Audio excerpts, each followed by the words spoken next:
திருத்தி சிவாவோட தம்பிக்கு 4வது கல்யாணமா? உங்க சேனல்லே போட்டீங்களே. சேனல் மேல எனக்கு ரொம்ப கோவப்பட்டேன். எனக்கு அது ஒரு மாதிரி இன்சல்ட் ஆகி போச்சு. நீங்க 4ன்னு போட்டிருக்கூடாது, 5ன்னு போட்டிருக்கு. கல்யாணம் ஆயிடுச்சு, எனக்கு ஒரு குழந்தை இருக்கு, எல்லாருக்கும் தெரியும். Officially this is my second marriage. நான் இடையில ஒரு போட்டோ எடுத்து பார்ப்பேன். நான் என்னோட கையில எடுத்திருக்கேன். எல்லா வயசுலயும் எப்படிமா நான் சின்ன வயசுல இருந்து பார்த்து வளர்ந்த பொண்ணு, எப்படி நான் இந்த கண்ணோட்டத்துல எப்படி பாக்குறது? அதை வாங்கிட்டு போய் இவளுக்கே தெரியாது நான் தாலி கட்டின விஷயம்.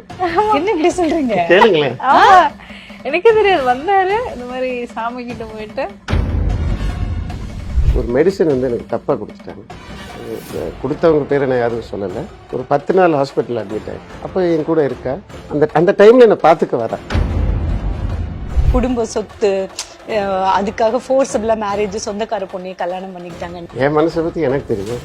அப்படியே இருந்தாலும் என்ன தப்பு இருக்குன்றீங்க? ஒரு பெரிய ட்ராமாவை ஃபேஸ் பண்ணாரு ஒரு மணிக்கு. இப்போ நான் ஹாஸ்பிட்டலில் கிடந்தேன்.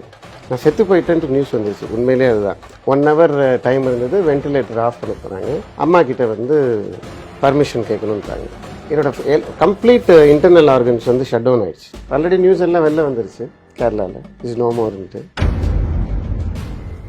வணக்கம். வணக்கம். எப்படி இருக்கீங்க? நல்லா இருக்கும். ரொம்ப நல்லா இருக்கும். சடனா ஒரு மேரேஜ், அதுவும் ஹெட்லைன்ஸ்லாம் தமிழ்நாட்டுல பத்திரிகைகள்ல பாத்தீங்கன்னா திருத்தி சிவாவோட தம்பிக்கு 4வது கல்யாணமா அப்படின்னு பயங்கர கான்ட்ரோவர்சி. நீங்க பாத்தீங்களா அந்த ஹெட்லைன்ஸ்? உங்க சேனல்லே போட்டீங்களே. சேனல் மேல எனக்கு ரொம்ப கோவப்பட்டேன். நம்ம போடல. ரொம்ப வருத்தமும் கோபம் இருந்தது. எனக்கு அது ஒரு மாதிரி இன்சல்ட் ஆகி போச்சு. நீங்க 4ன்னு போட்டிருக்கூடாது, 5ன்னு போட்டிருக்கணும். அங்கதான் ஸ்டார்ட் பண்ணி வச்சாங்க.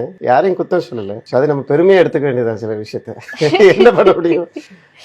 Officially this is my second marriage. இப்போ நாங்கள் we are living in heaven சொல்லணும். ரொம்ப எந்த டைமில் எப்போ நமக்கு கடவுள் ஒரு டைம் இருக்கு இல்லையா, ஒரு டைம் பீரியட் நமக்கு ஒரு சொர்க்கவாசல் திறக்கும். அதை நாங்கள் 2 பேரும் இப்போ சந்தோஷமா அனுபவிச்சுட்டு. கோகிலா சொர்க்கம், இந்த சொர்க்கத்தை எப்போ பார்த்தீங்க, எப்போ கண்டுபிடிச்சிங்க? 3 வயசுலேருந்து எனக்கு தெரியும். என் மாமா பொண்ணு. சர்டன் திங்ஸ் ஹேப்பன்ட் லைஃப்ல, எல்லாம் அப்ஸ் அண்ட் டவுன்ஸ் இருக்கும்.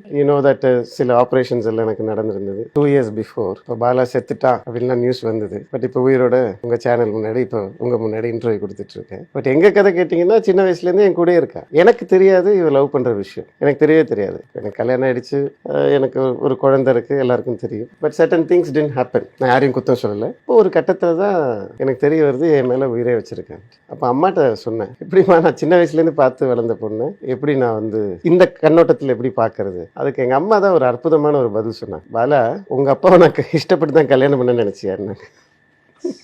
அப்படியா?